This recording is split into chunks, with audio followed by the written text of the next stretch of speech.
Hello friends, આજે હું તમારી સાથે શેર કરીશ મહેમાનો માટે એકદમ ઝટપટ તૈયાર થઈ જતા પાન શોર્ટ્સની રેસીપી. તો રેસ્ટોરન્ટ કે પછી પાર્ટીમાં સર્વ થતા પાન શોર્ટ્સને આજે આપણે ઘરે એકદમ નવી ટ્રીક સાથે તૈયાર કરશું. તેમાં ઘરની સિમ્પલ સામગ્રી અને ફ્રેશ પાનના પત્તા સાથે આપણે પાન શરબતનું પ્રીમિક્સ ફક્ત 2 મિનિટમાં મિક્સર જારમાં તૈયાર કરશું. તો પાન શોર્ટ્સ જેને એકવાર આ ટ્રીક સાથે ચોક્કસથી ટ્રાય કરવા જેવા છે. તો ચાલો રેસીપી શરૂ કરીએ. ફ્રેન્ડ્સ, રેસીપી પસંદ આવે તો ચેનલને સબસ્ક્રાઇબ જરૂરથી કરજો અને લાઈક કોમેન્ટ શેર જરૂરથી કરજો. તો પાન શોર્ટ્સ માટે સૌથી પહેલા પાન શરબતનું પ્રીમિક્સ બનાવવા માટે મેં અહીંયા 5 થી 6 નંગ જેટલા નાગરવેલના પાન લીધા છે. પાનને સારી રીતે ધોઈ તેની પાછળ રહેલો જાડી નસના ભાગને કાઢી લીધો છે. હવે પાનને કટ કરીને મિક્સર જારમાં એડ કરી દઈએ. તો આ રીતના પાન તમને પાનવાળાની દુકાન કે બજારમાં ખૂબ જ સહેલાઈથી મળી જશે. સાથે મેં અહીંયા અડધી વાટકી અને 4 ચમચી જેટલી લીલી વરિયાળી લીધી છે. તેટલા જ પ્રમાણમાં અડધી વાટકી સૂકા કોપરાનું છીણ લીધેલું છે. તેની સાથે 2 ચમચી જેટલું ગુલકંદ લીધેલું છે. તમે અહીંયા વરિયાળી, કોપરું અને ગુલકંદ સરખા પ્રમાણમાં લઈ શકો છો. સાથે મીઠાશ માટે અડધી વાટકી જેટલી સાકર લીધેલી છે. તમે તેની જગ્યાએ ખાંડનો પણ ઉપયોગ કરી શકો છો.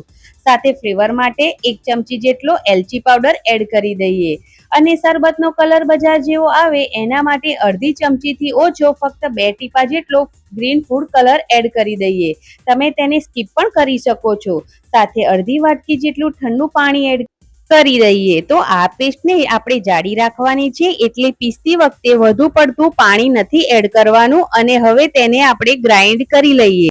તો બધી વસ્તુ ગ્રાઇન્ડ થઈને આ રીતની થીક પાન શરબતની પેસ્ટ એટલે કે પ્રીમિક્સ તૈયાર થઈ ગયું છે, જેની સાથે પાન શોર્ટ્સ એકદમ બજાર જેવા તૈયાર થશે.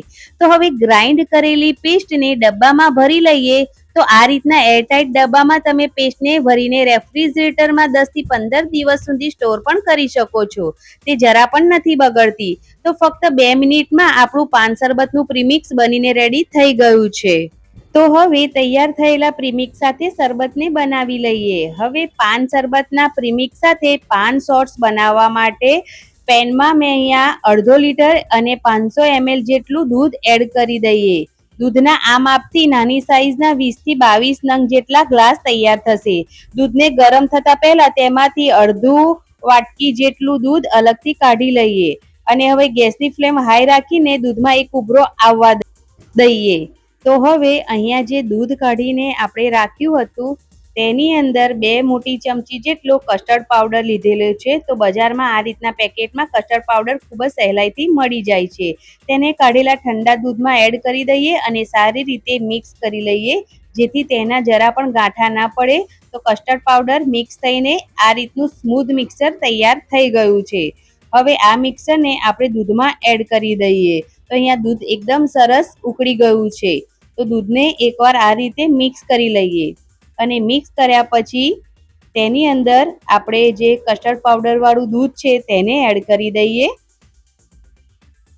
અને તેની સાથે આપણે અહીંયા સાકર એડ કરવાની છે. તો મેં અહીંયા 2 થી 3 ચમચી જેટલી સાકર એડ કરી છે, કેમ કે આપણે પાન શોર્ટ્સ જે બનાવ્યા છે તેની અંદર પણ સાકરનો ઉપયોગ કર્યો છે, એટલે વધારે પ્રમાણમાં નહીં એડ કરીએ. તો તમે તેની જગ્યા પર થોડી ખાંડનો પણ ઉપયોગ કરી શકો છો. તો લગભગ 2 થી 3 મિનિટમાં જ આપણું દૂધ એકદમ સારી રીતે ઉકળીને ઘટ્ટ થઈ ગયું છે. દૂધની કન્સિસ્ટન્સી જોઈએ તો તે આ રીતની મીડિયમ થીક તૈયાર થઈ ગઈ છે. હજી દૂધ ઠંડુ થશે તેમ વધારે પહેલા કરતા ઘટ્ટ થશે, એટલે ગેસની ફ્લેમ બંધ કરી દઈશું અને દૂધને બીજા બાઉલમાં કાઢી લઈએ. અને હવે દૂધને બસ થોડી વાર માટે હલાવીને રૂમ ટેમ્પરેચર ઉપર લાવી દઈએ. તો આ રીતે સતત ચલાવતા આપણા દૂધને આ રીતે ઠંડુ કરી લેવાનું છે રૂમ ટેમ્પરેચર પર.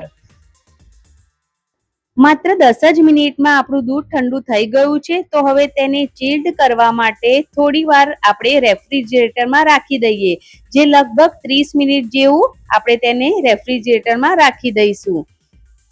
તો અત્યારે 30 મિનિટ જેટલો ટાઈમ થઈ ગયો છે અને આપણું દૂધ એકદમ ચીલ્ડ થઈ ગયું છે. તૈયાર થયેલી દૂધની કન્સિસ્ટન્સી બતાવું તો તે એકદમ ક્રીમી અને ઘટ્ટ તૈયાર થઈ ગયું છે. તો હવે તેની સાથે ફટાફટ પાન સોસ બનાવવા માટે મેં 2 ચમચી જેટલો પાન શરબતનું જે પ્રીમિક્સ બનાવ્યું હતું તેને એડ કર્યું છે. અડધા લીટર સાથે આપણે 2 ચમચી જેટલું પાન શરબતનું પ્રીમિક્સ એડ કરવાનું છે. સાથે અડધી વાટકી જેટલું એટલે કે 2 થી 3 ચમચી જેટલું દૂધની તાજી મલાઈ લીધેલી છે. તમે તેની જગ્યાએ ફ્રેશ ક્રીમનો પણ ઉપયોગ કરી શકો છો. હવે બધી જ વસ્તુને એકદમ સારી રીતે મિક્સ કરીશું અને આપણું પાન સોસનું મિક્સર તૈયાર થઈ ગયું છે. અને તૈયાર થયેલું પાન સોસનું મિક્સર આ રીતનું ક્રીમી અને ઘટ્ટ દેખાય છે. તો હવે તેને ઠંડુ કરવા માટે 30 મિનિટ માટે પાછું ફ્રીજમાં રાખી અને હવે તેને આપણે સર્વ કરીશું. તો અહીંયા આપણે કોઈ પણ જાતનો ફ્રેશ ક્રીમ કે કન્ડેન્સ મિલ્ક કે આઈસ્ક્રીમનો ઉપયોગ નથી કરેલો. તો એકદમ સરસ ઉપરથી ગાર્નિશિંગ કરીશું રોઝ પેટલથી અને થોડી રંગબેરંગી વરિયાળી એડ કરી દઈશું. તો ઘરે એકદમ નવી ટ્રીક સાથે તૈયાર થયેલા પાન સોસને એકવાર ચોક્કસથી ટ્રાય કરવા જેવા છે.